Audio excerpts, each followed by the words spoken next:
Naranasan nyo na rin bang mag-bulge ang venous site ng inyong AV fistula? Well, kamukha nyo yung dialysis patient namin kanina.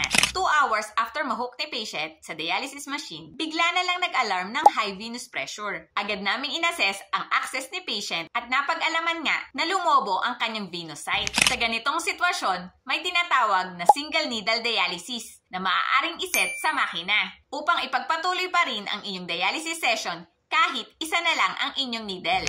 Gumagamit ng tinatawag na Y-port o blood tubing set na ganito upang maging posible ang single needle dialysis.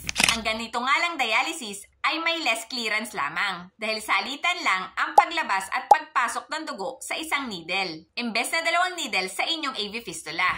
Agad na nag-Doppler ultrasound ang aming vascular nurse, naglagay ng cold compress upang mawala ang pain at swelling. Kinakailangan ito within the 24 hours na nangyari ang pagbabulge.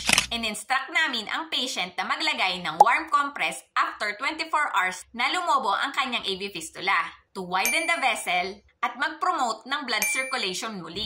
Nag-order din ang aming doktor ng lidocaine cream upang mabawasan ang sakit na dulot nito. I-comment nyo naman dyan sa baba kung naranasan nyo rin ito. At ano ang inyong mga ginawa upang mawala agad ang hematoma dahil sa pagbabulge ng venous o arterial site. See you around mga kabato! Bye!